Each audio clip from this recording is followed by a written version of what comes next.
A call from a 14-year-old Ohio teen has left her family with questions unanswered, even years later. In February 2017, Mariah Ponder placed this panic-stricken call, saying she had shot her father, 71-year-old James Allen Ponder, in their Hamilton home. In every true 911 video, we look into the before, the after, and where those involved are now. So if you like this video, be sure to subscribe for more. 911, what's the address of the emergency? Hi. The address is...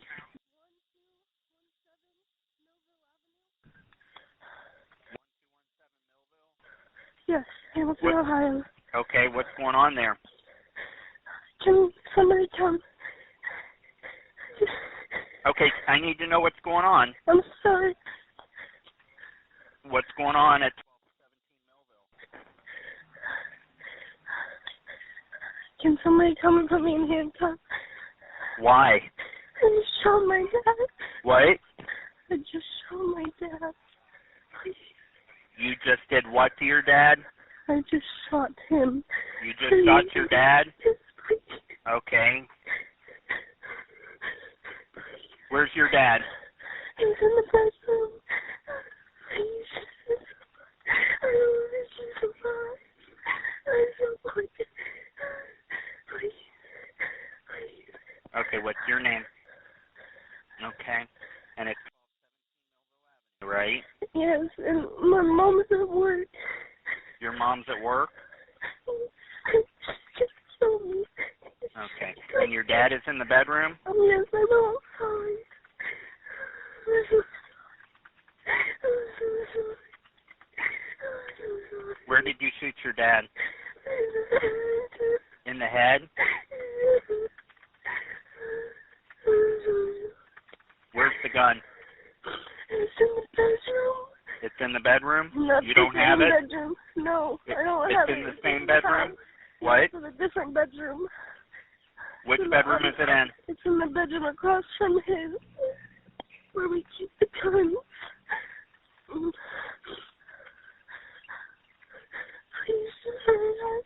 Okay, I've got people on the way, okay?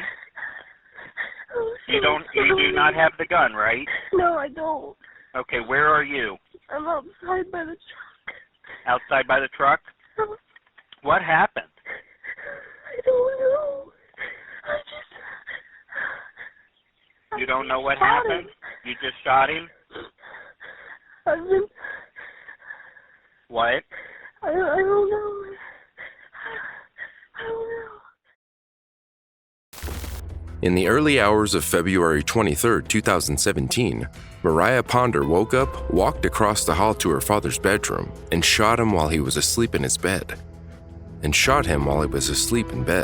She then called 911 and was barely able to muster the words to explain what had happened. After the call, the teen left the gun at the crime scene, picked up her backpack, pulled her coat on, and waited outside for the police. When they arrived at the home, her father was still alive. He was taken to Fort Hamilton Hospital, later being transported to Cincinnati Medical Center, where he died from the bullet wound.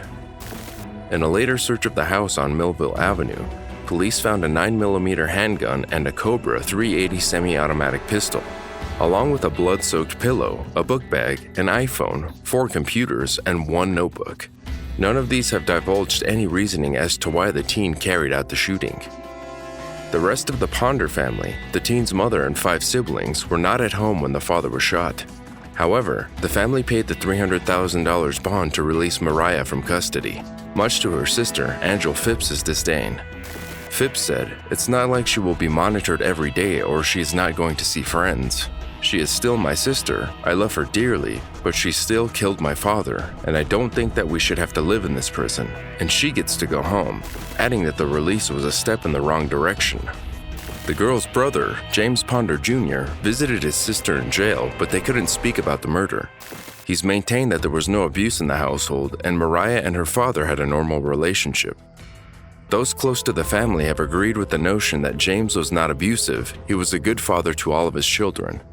The strangest part about the Ponder case is that James didn't allow firearms in the home and didn't own any himself. According to records, Mariah had not bought any either. something the family considers key evidence to get the answers they need. The Ponder family strongly believes a relative close to them had coerced the teen into the shooting, even obtaining the gun for her. Since the day of the shooting, the police haven't questioned what the weapon was doing in the house. Additionally, the rest of the family has not been spoken to by investigators. In March 2018, Mariah Ponder and her family cried as she was sentenced for her father's death. She will serve 6 years in juvenile detention, and if she behaves, she may not have to move to an adult facility for the additional 15 years to life handed down to her. At the sentencing, her brother still questioned who the teen worked with, saying, "I've continually asked what my father's last words were because I feel like he would have told us that Mariah was not the only one to blame." Investigators have never said why Mariah Ponder shot her father, and no other suspects have been questioned in the case to date.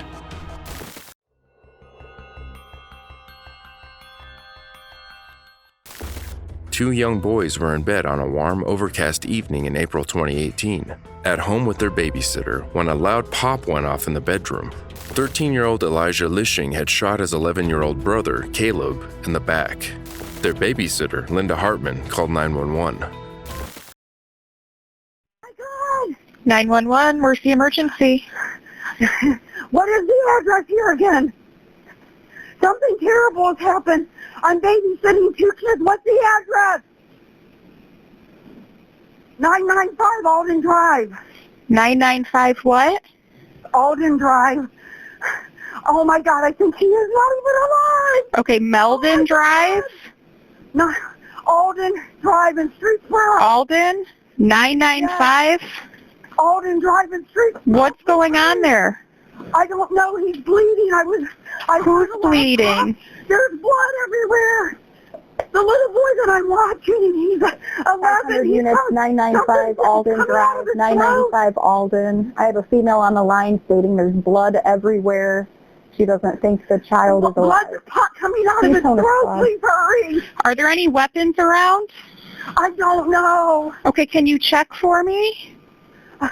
Are there any weapons around? Elijah. The other boy that's here, I don't know where he's at.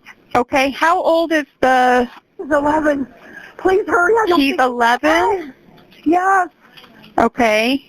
I smell like... When was the last time you saw him when he was okay? When he went to bed at 8:30 and his brother went to bed at 9. Please hurry. Ma'am, we're already on the way. I'm just trying to get as much information as I can. Can you check to see if he's breathing? Yes. Oh my God, I don't think so. Oh, he's got blood just pouring out of his mouth. Okay. I don't think he's breathing. Okay, can you check to see if you can feel any air coming out of his nose or mouth or feel a pulse? I don't feel air, anything. Okay. And you last saw him just an hour ago? Oh, hurry. I think he might still be breathing. There's water. No, about 8:30. What time is it? It's 9:30. It's 8:30. Okay. What do you think he hurt himself on? I have no idea. He's got a hole in his neck. A hole in his neck? Yes, please. Okay. Do you see? Here. Do you, ma'am? My phone's about to go. Okay, they're on the way. I'm going to stay with you. She's saying there's a hole in an 11-year-old child's neck. There's blood everywhere. I'm trying to figure out what happened. Do you see a gun or a knife or anything, ma'am? I don't, but something smells like maybe gunpowder. I don't know. Okay. Are there any weapons known to be in the house? Not that I know of. Okay. I heard a pop, and I ran back here, and the other boy came out and said, "What was that?" And I ran in here. It's in his chest. Please hurry. I think he's still alive. He's moving. He's moving? Can you try to give him, chest compressions? I can. Yeah. I don't think, will it hurt him if he's still breathing? There's blood everywhere. 1, 2, 3, 4, 5, 6, 7, 8, 9, 10, 11, 12, 13, 14, 15, 16, 17, 18, 19, 20, 21, 22, 23, 24, 25, 26, 27, 28, 29, 30. Okay, what's going on now? 1, nothing. 1, 2, 3, 4, 5, 6, 7, 8, 9, 10, 11, 12, 13, 14, 15, 16, 17, 18, 19, 20, 21, 22, 23, 24, 25, 26, 27, 28, 29, 30. How long do I wait before I take the next compression? The officer's pulling onto the street right now. Okay, I got unlocked the door. Is he I don't still... know where his brother went. You got what? I have to unlock the door. I don't know where his brother went. Okay, is his brother in the house? No, he was, but he's gone. Okay, and he's 9 years old? 4, 5, 6. The boy's 11, the other one's 13. 1, 2, 3, 4, 5, 6. She's trying to do CPR. She's also saying that there's a 9-year-old child that was in the house and now he's gone. She doesn't know where he went. 19, 20, 1, 2, 3, 4, 5, 6, 7, 8, 9, 10. Oh my God, really? Happy. Ma'am, the officer's pulling up right now. Okay, I gotta let him in.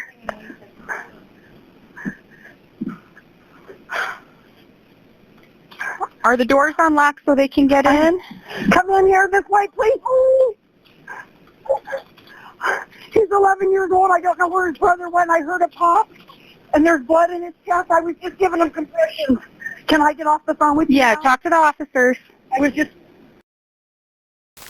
Sadly, Caleb died in hospital later that evening. His other brother fled the scene but was apprehended by police nearby the Ohio home. The weapon had been stolen from their grandparents' house, Elijah somehow breaking into the secure cabinet. To understand what led to the first murder in the small, sleepy town of Streetsboro in 20 years, the teen's short but difficult life was examined in court. Elijah and Caleb were born into a family of addiction. Their biological mom said after Caleb was born prematurely at 24 weeks old. A drug test was taken on her. They were put into the foster system. Soon after, the brothers were adopted by Martin and Dina Lishing. The couple divorced several years after the adoption, but while they were still married, Elijah suffered early childhood abuse. During the trial, he told the court that his adoptive mother, Dina, was more devoted to his little brother than she was to him. He also detailed the harsh punishments Dina handed him.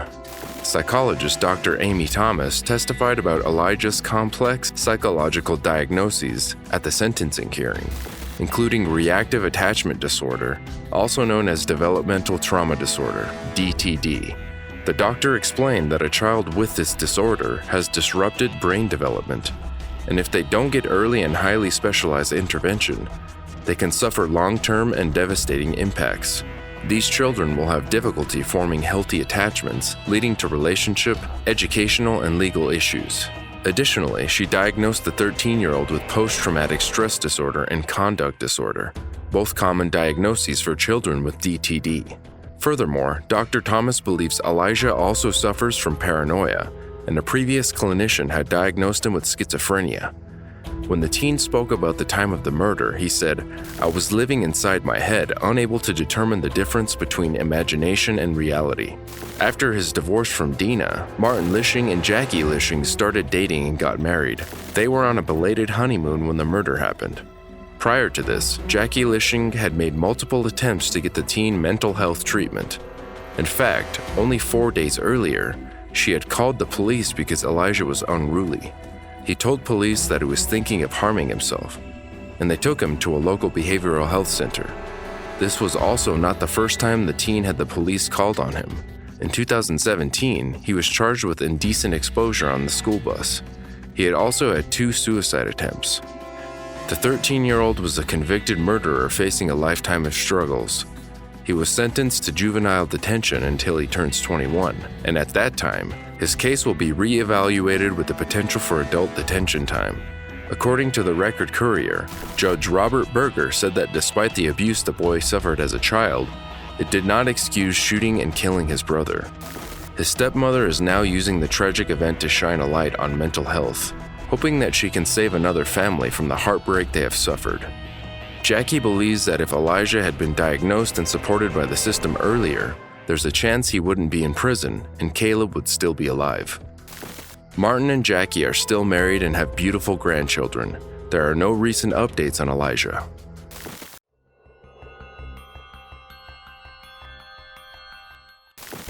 Mark Hemmings called for help 3 times in March 2013, begging for an ambulance. He was refused help and died in agony days later.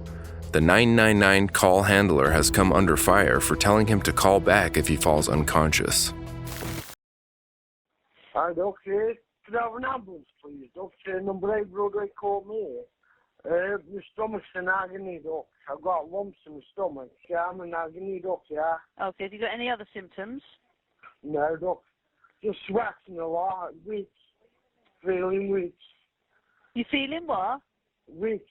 Weak? Yeah. Okay. How long has this been going on for? Mostly all day, doc. Few hours. Last few hours? Yeah. Okay, put your hand on your tummy or your chest. Tell me if it feels a normal temperature. Yeah, doc, yeah. Yeah, it just feels warm? Yeah. Okay, have you had any diarrhea or vomiting?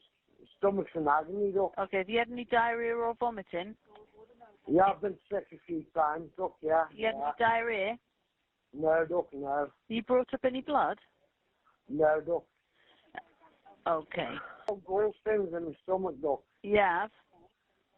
Yeah. Have you got any crushing or severe aching pain in your chest, upper back, or upper abdomen? No, doc. I've got just pain in my stomach, doc, yeah. Is it below your belly button or above your belly button? Above, doc. So have you got any crushing or severe aching pain in your upper abdomen? Sort of, yeah, yeah. Okay, what do you mean by sort of when you say sort of? I think so, doc, yeah, yeah. Right, you say it's a stabbing pain? Yeah, yeah. Is it a stabbing pain rather than a crushing or severe aching? More like stabbing pain, doc, yeah. Could I have an ambulance, doc? Okay, have you passed a bowel motion that looks black and tarry or red or maroon? No, doc. And have you suddenly become confused or more confused than usual? A little bit, doc, yeah, yeah. You get lightheaded. Oh, you keep going dizzy and that, yeah? Yeah. Now, Mark, from what you told me, right, Yeah. you don't require an emergency ambulance, but what we are going to do, we're going to want somebody to call you back, okay? So Yeah. just confirm Can't I have an ambulance? Can't I have an ambulance? No, from the answer you give me, you don't need an ambulance, okay? I'm in agony, doc. Okay, I appreciate that, but from the answer you give me, you don't require an ambulance. What you do need to do is be seen by speak to the local GP within the next 2 hours, okay? Paracetamol. Do I need to go to the hospital? In the hospital? No, you just need to stay on the phone for a moment, okay? Yeah. Paracetamol can help with your tummy pain. Follow the instructions on the pack. Any doubt, ask a pharmacist. Don't use ibuprofen or any anti-inflammatories such as aspirin, as they can make your stomach worse. Yeah. Now, stomachache is very common, not often serious, and gets better on its own, but you can try a warm bath, hot water bottle on the painful area, but if you collapse, become unconscious, unresponsive, faint, or become pale, cold, or clammy, it's 999. Yeah. Okay. Although he pleaded for help and even asked if he should go to the hospital, the dispatcher said he should try a warm bath. The 41-year-old was suffering from painful gallstones, which could have been resolved with routine surgery. Hemming received no medical treatment over the Easter weekend until eventually on April 1st, his carer found him in agony on the floor of his Meyer, Stoke-on-Trent home and raised the alarm. That's it, yeah. Miss Evans, what can I do for you tonight, please? I've got pains in my stomach. Right, okay. I've been sick a lot. Right, okay. When did this pain start as such? About 4 hours ago. Right, okay. I mean, if you mind me asking, whereabout in your stomach do you have it? Is it in the center, right, left, up, or bottom? Left and right. Okay. Below my rib cage. Okay, yeah. Below my belly button. Therefore, I mean, are there lower abdominal pains then? Yeah. Or is it all over your abdomen? Yeah. Right, okay. I've got gallstones, see. All right, okay. Stomach. All right, okay. You are known to have gallstones. Yeah. Right, okay. I'm in agony, yeah. Okay. Are you? I'm in agony. Could I have an ambulance? I mean, if you need an ambulance. Feels like I'm going to pass out. Right, okay. If you need an ambulance, you need to directly call 999, you see. No, you've got some shortness of breath. Shortness of breath. tightness in his chest. His arms and legs are hurting. He's not slept for 3 days, and he's not had anything to eat for 3 days, and he's had diarrhea. Okay. Has there been any bleeding? Because red blood very heavily at all in the last 30 minutes. Any blood loss? Bleeding? Yeah. Not enough. So he's got no bleeding. Okay, so he's got some difficulty in breathing and some chest tightness and swelling. Yeah. Swelling in the stomach, a lot of pain in his stomach, all around his stomach, and his arms and legs, he says are in pain.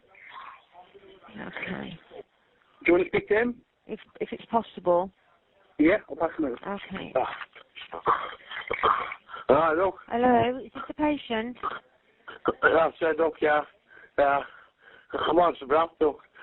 Yeah, struggling, okay. And you're 41, that's correct. I said, Doc, yeah. Okay. Did this breathing problem come on suddenly? About Friday, Doc. On Friday, yeah.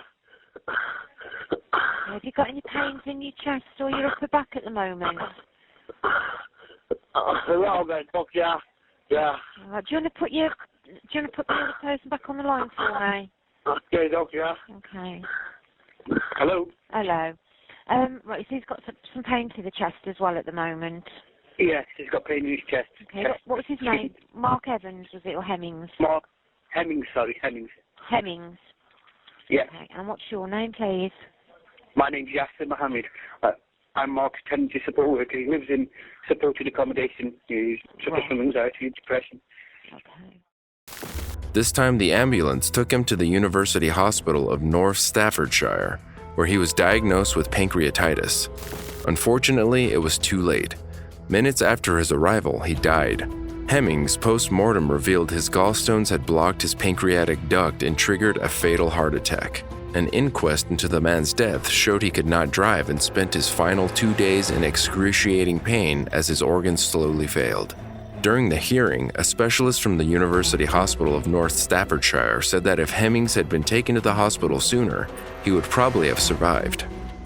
Additionally, consultant Damien Durkin criticized a series of computerized questions used by ambulance controllers to decide if callers need help and out-of-hours doctors who failed to ring alarm bells. Durkin said 6 out of 10 people in intensive care with severe pain from this condition come through it, and it is 9 out of 10 for those with less severe pain. The algorithm failed to benefit Mark. It is biased towards heart problems and less towards abdominal pain. The 999 operator, identified only as Miss Nichols, told the court the questions she was told to ask by a computerized algorithm system ruled he did not need an emergency ambulance, adding that they can't override them, and although there are paramedics in the control room for them to ask, she wouldn't think the system would come up with the wrong answer. Despite the calls he made, when Hemmings, who suffered mental and physical problems, failed to turn up for a medical appointment, his records were marked did not attend, and no further checks were made on his condition. The out-of-hours GP, Dr. Sukhavasi, told the hearing, "I had no doubt he needed to be seen right away, but I thought it would be more effective for him to come into the base. I did not offer to visit because we had an enormous amount of work that night, and it is better to examine patients in a clinical setting than people's homes." Also saying he didn't call an ambulance because the patient had already been told one was not necessary, but in hindsight, he should have explored it further. The verdict was reserved and no further updates were published. The judge said Hemmings fell through the cracks because he wasn't pushy enough.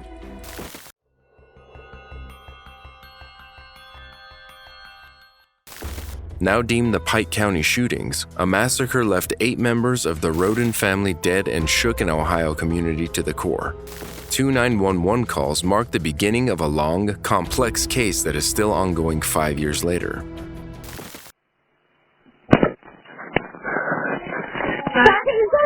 911.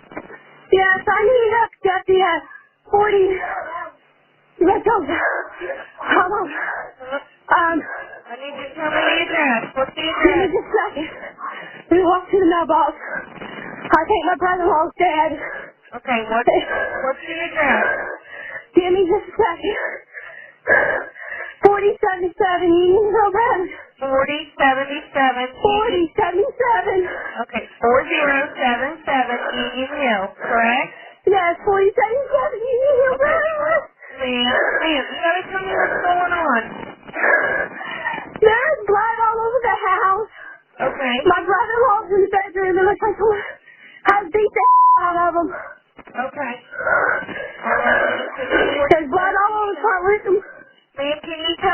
county that's in? Is it White County. It's Clyde County? Yes, and they drug him in the bathroom. Okay. I need you to get out of the house. Did you drive over there? Yes, I did. Okay, what's your name? Mine's Bobby. Bobby? What's your brother-in-law's name? Huh? What's your brother-in-law's name? Yeah. Sam? Yeah. What's his name? Chris Roden and Gary Roden. Chris and Gary Roden? Both of them that looks like they're dead. You think they're both dead? I think they're both dead. Looks like someone has beat out of them. Okay. Is there anybody else in the house? Not that I know of. Okay. The door was locked when we got here, but I know where the key was at. And I went in and they were laying on the floor. Bobby, I need you to get out of the house and wait. I'm done now. Okay? I'm standing outside right now. Okay, just stay out of the house. Don't let anybody go in there, okay? Yeah. All right, we got deputies on the way, okay? Thank you. You're welcome.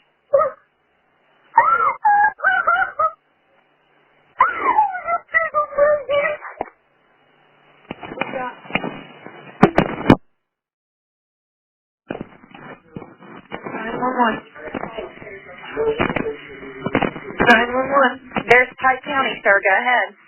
Yeah. This is 911. Can I help you? Yeah, I need a deputy to come out to close to 799 Left Fork. Okay. It's all this stuff that's on the news. I just found my cousin with a gunshot wound. Okay. Sir, is she alive? No. Okay. And you're at 799 Left Fork? It's close to 799. I don't know what his address is. He don't have a box. You don't have a box. Okay. I'll be standing out by the road waiting on him. What's your name, sir? Donald Stone. Donald Stone? Donald Stone. Stone? Yeah, I'm his cousin. What's his name? Kenneth Roden. Kenneth Roden? Yeah. Okay, sir. Are you out of the house? I'm out of the house right now. I just went in, hollering at him, and checked his right now, and I looked up at him. He had a gunshot wound. Okay, sir. We're going to get deputies out there to you, okay? All right. Bye. During the darkness of the night on April 21st, 2016, and the early hours of the following day, 8 family members were brutally murdered in their separate houses. The first call, made by Bobby Joe Manley, led to discovering 2 victims in the mobile home.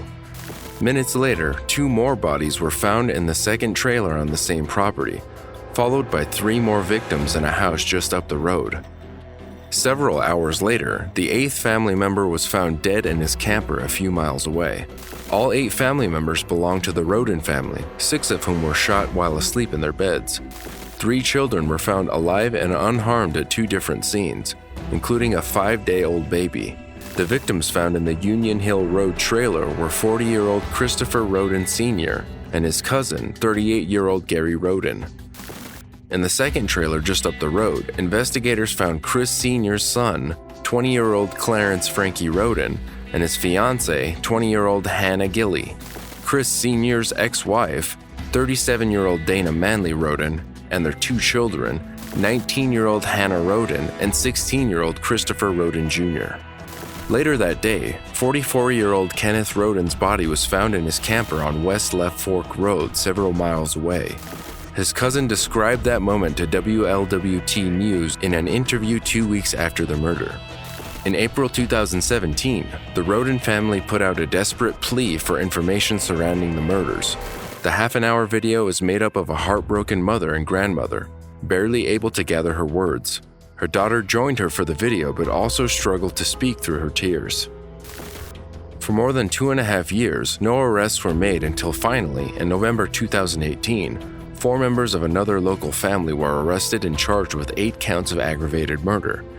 They also faced charges of aggravated burglary, tampering with evidence, engaging in a pattern of corrupt activity, unauthorized use of property, interception of communications, conspiracy, custody document forgery, and unlawful possession of a dangerous ordinance.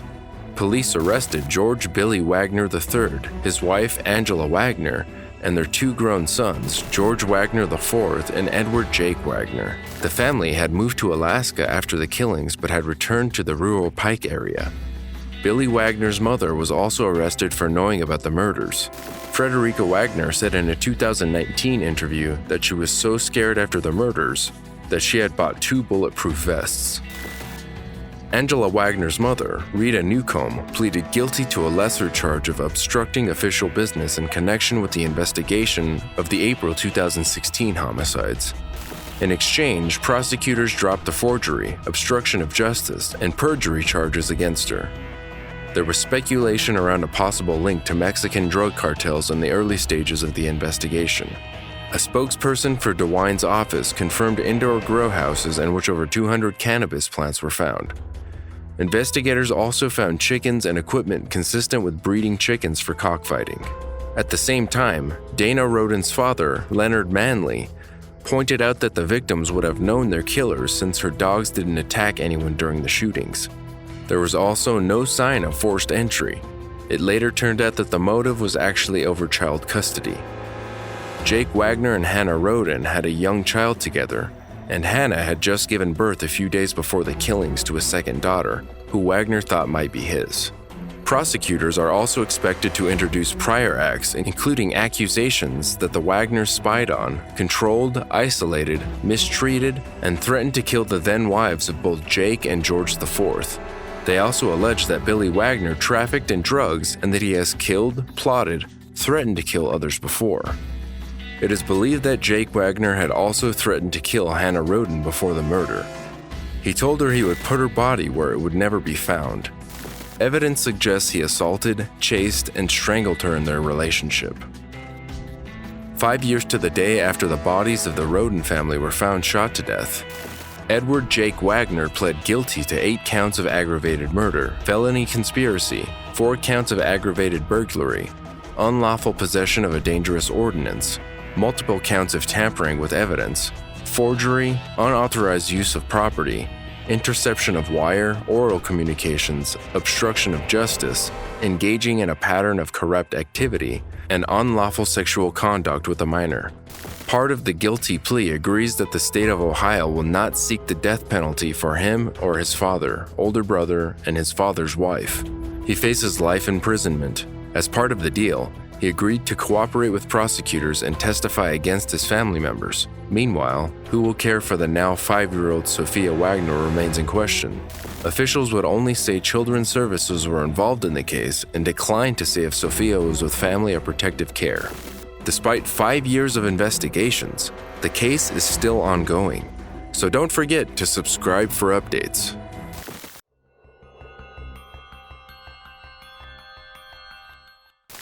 On January 13, 2014, Richard Berman called 911 in a panic after his ex-wife Jennifer wrote him an email threatening to harm herself and her 2 children.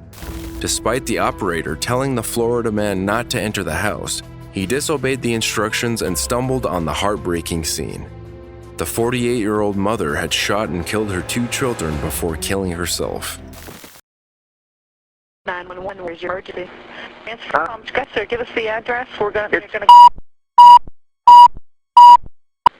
I'm just about getting there, but it's kind of concerning me. My ex-wife said that she was going to harm the kids and that I should get over there ASAP. Okay, how do you spell the name of the street? The house, but to be honest with you, I'm afraid to go in. Okay, how many kids are in the house? My 2 children and my ex-wife, but I don't know if they're there. I mean, but the car's in the driveway. Are they her kids also? Yeah. We just recently got divorced. Was it a text or a... Well, she sent me an email that that she did the best thing for our family, and then she sent her cousin a text that she was going to kill the kids and herself. And she's up in Port St. Lucie, and she's freaking out. And she called me, and now I'm in front of the house, and that I should get here ASAP. All right, just to let you know, I have the call in already, okay? Okay, I'm here. All right, just stay on the line with me, though. Yeah. Okay, is she home? Does she have a car there? The car's in the driveway. Does she have any weapons in that house? Possibly. What do you mean? Do you know of any weapons? I remember there were. What kind? I'm sorry. I'm here with a neighbor. Okay, but I need this information from you. What kind of weapons have you seen in the house? Well, I remember she had her dad's old rifles. And this is her house? Yeah. Well, we just sold it recently, and she's been renting it. I'm in the driveway, and my neighbor just went in to look to see what's going on. How old are the kids? She's 15 and 16.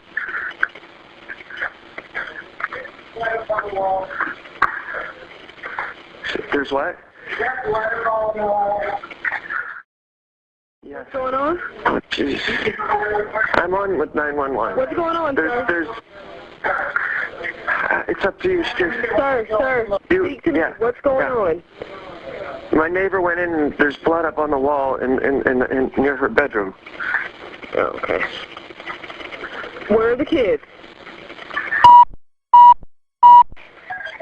Hello, sir? Yeah. Okay, are the kids okay? I don't know.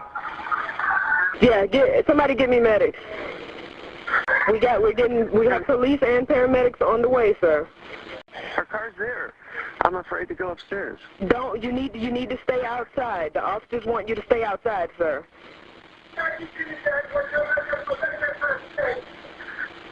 We need your neighbor outside too. We need everybody outside. I can't talk right now. I know. I need you to be calm. Did she say anything else? Did she see your daughter? She said they're both upstairs in she thinks they are. She thinks they are what? Upstairs in the bed. Yeah, I'm sorry. Sir, that's okay. Can I speak to the neighbor? Hi, what did you see? Well, there's all this blood upstairs. The police are here right now, and I went up and it looked like... I think the girl's up in bed with her, but once I got up and I saw what was up there, I had to run back downstairs, and he told me to come outside. The two police just went in the front door. All right, the police are there? Yes, ma'am. All right, thank you, ma'am. Okay, do you want me to hang up the phone now? Yes, you can hang up now. Police arrived shortly at the West Palm home shortly after 8 p.m. and confirmed all three were already dead. Although the couple had finalized their divorce the month before, the prominent real estate agent was still living in the home with his family.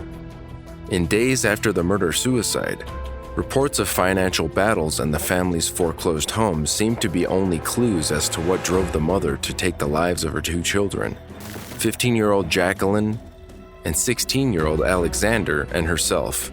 After she shot them, she wrote a suicide note which she left on the kitchen counter next to 2 open bottles of wine.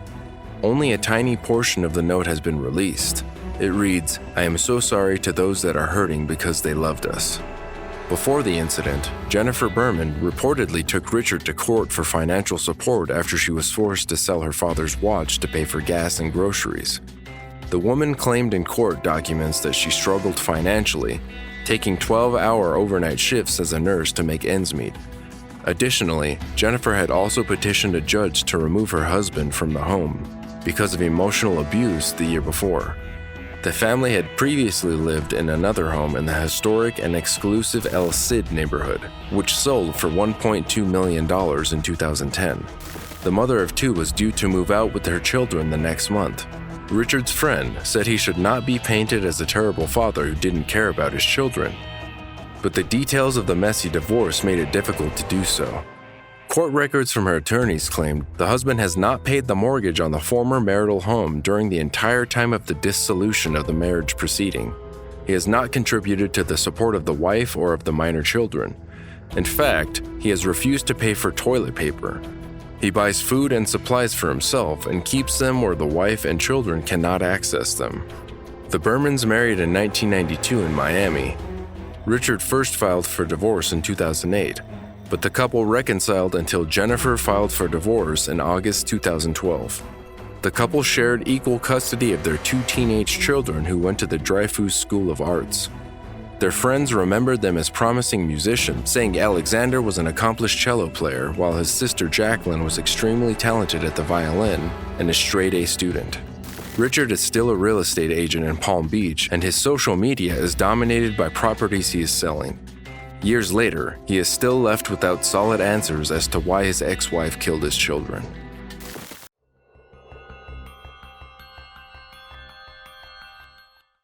In a shooting lesson gone wrong, 24-year-old Katie Begtrup accidentally shot her 31-year-old boyfriend, Robert Branton, who went by the name Frankie.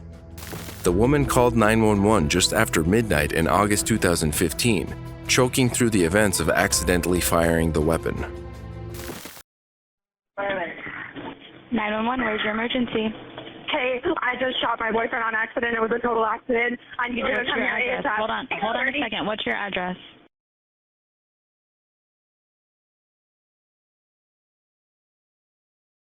Is that a house or an apartment? His eyes are rolling back. Okay, what city are you in? Hold on a second. What city are you in? One of these stores. Okay, all right. Is this an apartment or a house? He's not breathing anymore. It's an apartment. Okay, it's an apartment. What? Take a deep breath. What apartment number? I need to know what apartment number. What is it? Okay, what apartment number? I'm so. Okay, is he breathing and conscious right now? He is unconscious. He's turning colors. I need you to come here. Is he breathing? Hold on. He's breathing. Frankie, can you hear me? Frankie, can you hear me? Yes? He's breathing still. Okay, keep him alert. Make sure he keeps talking to you, okay? What kind of gun was it? It was a rifle. Frankie, I need you here. Where's the rifle at now? Frankie, it's on the bed. Frankie, listen. Where did you shoot him at? Where did you shoot him at? He's shot at his leg underneath by his chest. Frankie, can you hear me? Okay, now? Okay, sweetheart, what's your name? My name is. Take a deep breath, okay? I need you to stay with me. What's your phone number?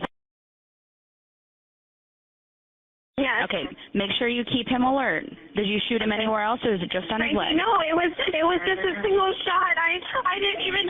What happened was that he was showing me how to use a gun, and for the first time, and he had just got that gun, and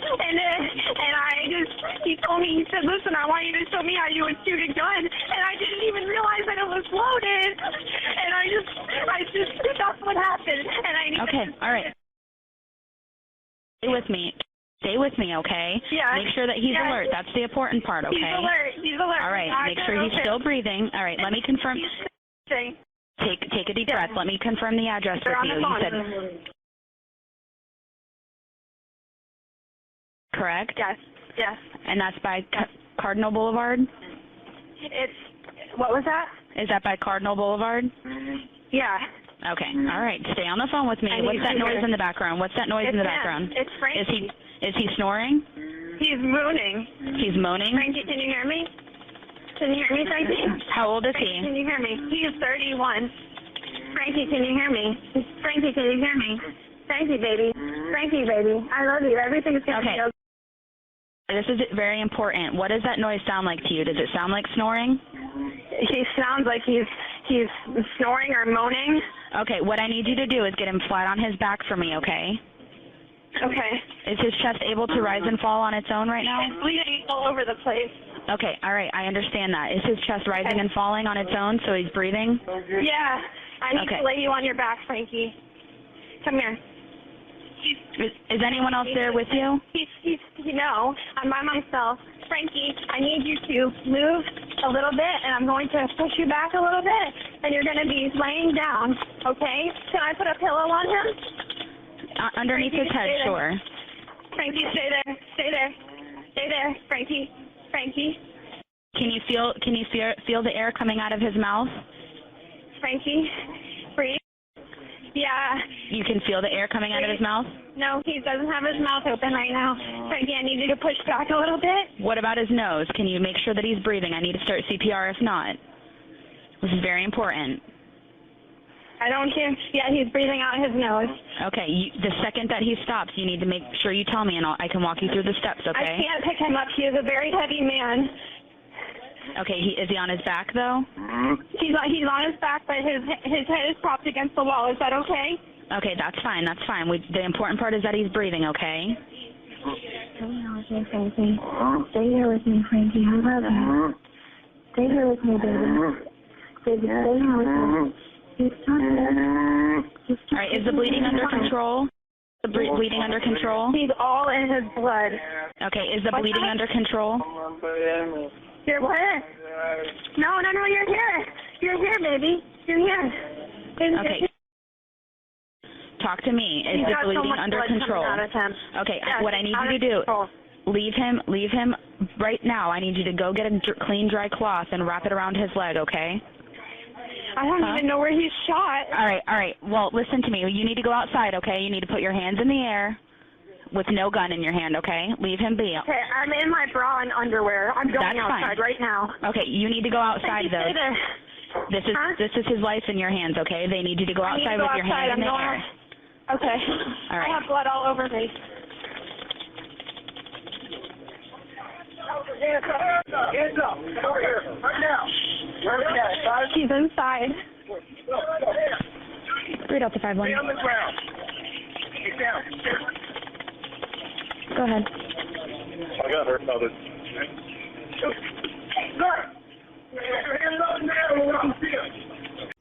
When the services arrived at the Daytona Beach Shores apartment, Branton was still alive. Tragically, their attempts to save him failed and he died in hospital soon after. Police took Begtrup in for questioning to determine whether or not she would face charges. But 4 months later, investigators confirmed all facts pointed to an accident. The couple had recently moved to the apartment, and a neighbor and friend said Branton worried about problems in the area. He said he was concerned about safety, especially after being harassed by another neighbor. In the year leading up to the shooting, police had responded to the apartment complex 4 times for random incidents. Katie Begtrup now lives in Palm Coast, Florida, and owns a vintage clothing business on Etsy. That's it for today. Don't forget to like this video if you found it interesting, and subscribe to join us in the next episode of True 911.